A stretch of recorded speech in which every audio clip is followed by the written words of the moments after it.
was gonna go for that.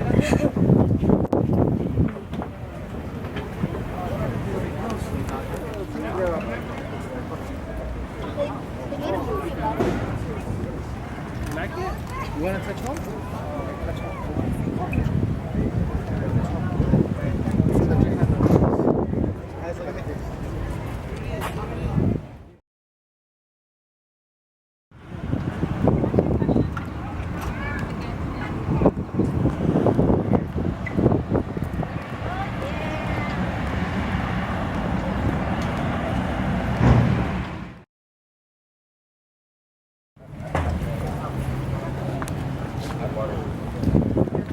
Always super juicy. We'll take your picture and roll one.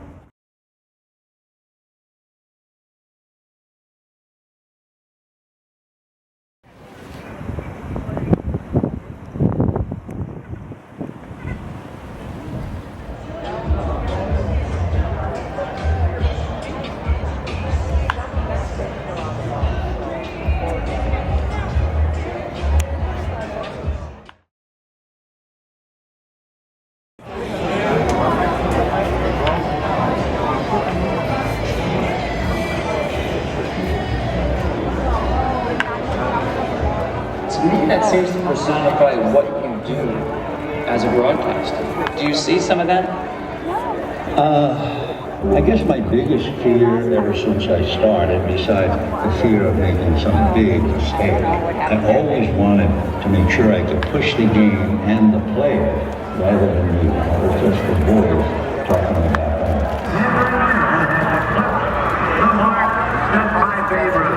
Sandy Koufax did it with a fly. Florida gets one in the next center. It's going to fall. Dodgers win it 3-2. Baseball and all of sports. There are 10 retired numbers on display here at Dodger Stadium. 9 of them are enshrined in baseball's Hall of Fame. Ladies and gentlemen, please welcome home the very model, elegance, stability, and continuity. Through 13 presidential administrations, a Presidential Medal of Honor Award winner, Hall of Famer, and for 67 years, the heart, soul, and conscience of the Dodgers. Ladies and gentlemen, the greatest baseball announcer who ever lived.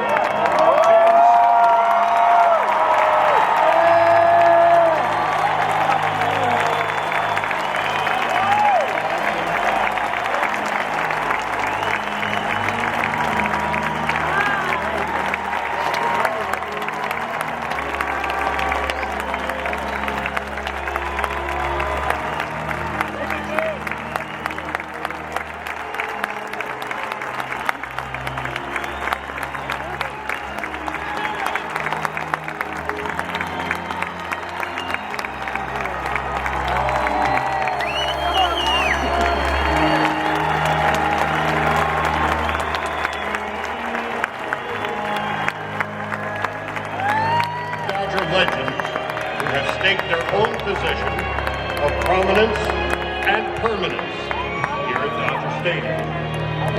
Number 2, Hall of Fame manager, Tommy Lasorda.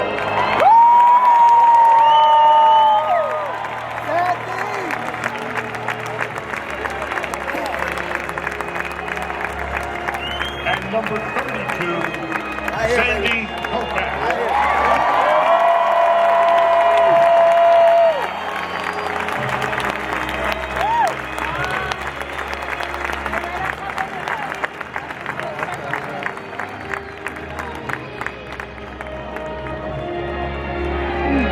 Ladies and gentlemen, speaking on behalf of the entire Dodger organization, Manager Dave Roberts.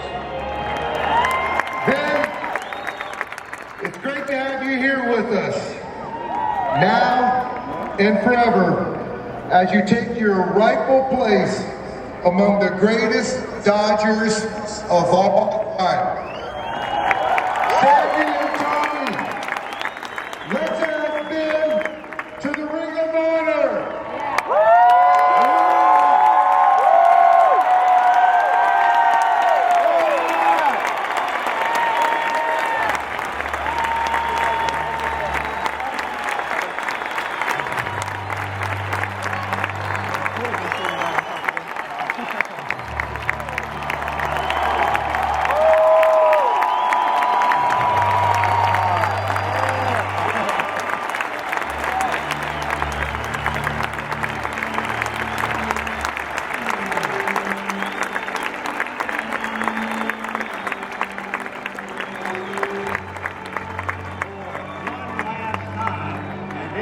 want to join me, that's great. Hi, everybody, and a very pleasant good evening.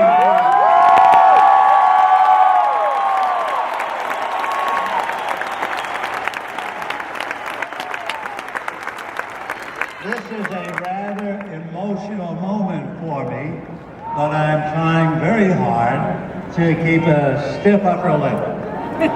Those are numbers to many. To me, they are friends of mine throughout my baseball life. From Pee Wee Reese, number 1, to Don Drysdale, number 53. And in between, dear pals, I can remember sitting at the feet of number 39, Roy Campanella. And it was a spring evening in spring training. And I sat on the grass, and Campy sat on a bench. And he talked about the days playing in the Negro League, as they call it. I can look at 24, the manager of the Dodgers, the quiet, strong man, who one day in Pittsburgh, after the Dodgers had lost the game and were passed by the pirate bus on the freeway, one of the Dodger players made a crack about why don't we have better buses. And number 24 said to the driver, "Stop the bus." And he turned to the bus and said to the players, "I'm stepping outside, and if anybody wants to come out and discuss the travel transportation of this team, come and talk to me." But of all, I guess, I look at 1 and 2. Number 1 was Pee Wee Reese. He was always the captain.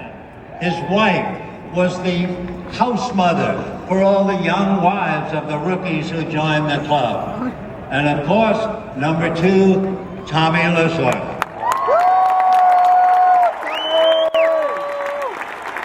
I was telling the writers earlier, the first time I heard the name Tommy Lasorda was in spring training of 1950. And Buzzy Bavasi, the general manager of the team, said, "I've got to leave and stop a kid from killing himself." And I said, "What are you talking about?" He said, "We have a kid named Lasorda, and he's going to pitch batting practice to every player in camp." In those days, the Dodgers had 26 farm teams and 125 players known as free agents. So what Tommy was going to do for $50 was pitch to 725 players in batting practice. So Bavasi said, "I've got to stop this kid from killing himself." But that was the first time I heard about the drive inside of Tommy Lasorda. So with all those numbers, I see faces, I hear voices, I see their athletic ability, and now they'll welcome me home. But you know what? Just between you and me, and don't tell management, I don't deserve to be up there with them.